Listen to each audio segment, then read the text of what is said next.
تم 10 دفعہ نکلو گے نا ماموں کے دفاع کے لیے، میں 20 دفعہ رسول اللہ کے فرامین تمہیں بتاؤں گا،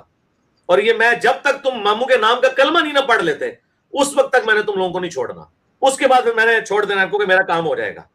جناب ابو طالب کے عدم ایمان کی بحث کو بار بار اچھالنا ہمیں پسند نہیں ہے، لیکن مرزے کو چونکہ یہی انداز پسند ہے اس لیے ہم مرزے کو اسی کے انداز میں جواب دیتے ہیں۔ مرزے نے کہا کہ تم 10 دفعہ ماموں کا دفاع کرو گے، یعنی سیدنا معاویہ رضی اللہ تعالیٰ عنہ کا، تو میں 20 دفعہ حضور علیہ السلام کے فرامین پڑھ کر سناؤں گا۔ تو ہماری گزارش یہ ہے کہ 20 دفعہ نہیں، آپ 100 دفعہ پڑھ کر سنائیں، لیکن جس بخاری مسلم سے حضرت معاویہ رضی اللہ تعالیٰ عنہ کے متعلق مرزے نے حدیثیں پڑھنی ہیں، اسی بخاری مسلم میں 20 حدیثیں ہیں جناب ابو طالب کے عدم ایمان پر، اور کئی حدیثوں پر امام بخاری رحمۃ اللہ علیہ نے باب بھی قائم کیا مشرک کے لفظ کے ساتھ۔ بس ہماری گزارش صرف اتنی ہے کہ مرزے نے جتنی دفعہ بخاری مسلم سے سیدنا معاویہ رضی اللہ تعالیٰ عنہ کے متعلق حدیثیں پڑھنی ہیں، چاہے 100 دفعہ پڑھے، 1000 دفعہ پڑھے، اتنی ہی دفعہ جناب ابو طالب کے متعلق بخاری مسلم کی جو حدیثیں ہیں وہ بھی پڑھ کر سنا دے، اور امام بخاری رحمۃ اللہ علیہ نے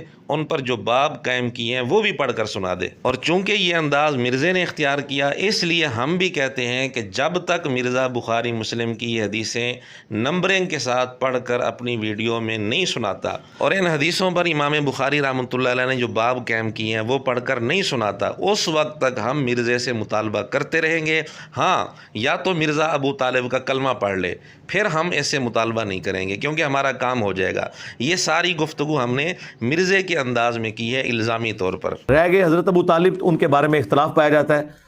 ان کے بارے میں دونوں طرف کے موقف موجود ہے، اور ہمارا موقف یہ ہے کہ ان کے بارے میں اپنی زبان کو آپ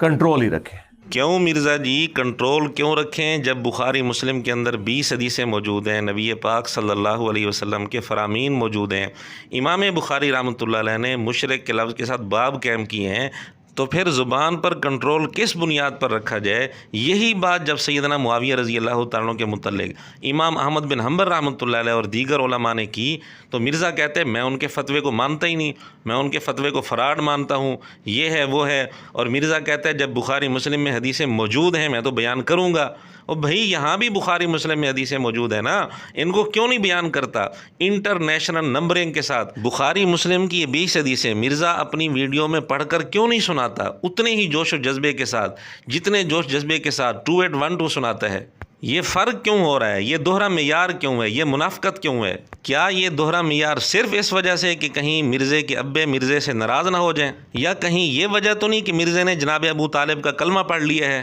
ہم اس انداز کو بالکل پسند نہیں کرتے، لیکن مرزے نے چونکہ یہ انداز اختیار کیا اس لیے ہم اسی انداز میں مرزے کو جواب دے رہے ہیں۔ اس کے برعکس ہمیں جو بخاری مسلم میں مل رہا ہے وہ تو بالکل ڈیفرنٹ ہے۔ ہم نے اپنے اس پلیٹ فارم کے لیے کرائیٹیریا رکھا ہوا ہے قرآن اور اس کے بعد بخاری اور مسلم، جس کے اوپر امت متفق ہے، اور جو چیزیں قرآن صحیح بخاری صحیح مسلم میں فٹ ان بیٹھتی ہیں ان کو ہم لے لیتے ہیں، جو فٹ ان نہیں بیٹھتی یا تو ان کی روایت کے اوپر کوئی کلام ہوتا ہے یا پھر اس کی کوئی تعویل تلاش کرنے کی ضرورت ہے، اس کی وجہ ہے کہ وہ اتنی احتیاط کے ساتھ چیزیں جمع نہیں ہوئی۔ مرزے کی یہ ساری بات ڈرامہ بازی کے علاوہ کچھ نہیں ہے۔ اگر مرزا اپنے اس اصول میں واقعی مخلص ہے، واقعی سچا ہے، اور اپنے پلیٹ فارم کا معیار واقعی اس نے قرآن کے بعد بخاری مسلم کو بنایا ہوا ہے، تو ہماری گزارش یہ ہے کہ بخاری مسلم نے جناب ابو طالب کے ایمان کے متعلق کیا عقیدہ دیا ہے۔ اگر واقعتاً مرزا اپنے اصول میں سچا ہے تو بخاری مسلم کی یہ 20 حدیثیں اپنی ویڈیو میں پڑھ کر مرزا سناتا کیوں نہیں ہے؟ اس لیے مرزے کے یہ سارے اصول صرف ڈھونگ رچانے کے لیے اور ڈرامہ بازی کے لیے ہوتے ہیں، اپنے مفادات کے لیے ہوتے ہیں۔ مرزا اپنے کسی بھی اصول پر قائم نہیں رہتا۔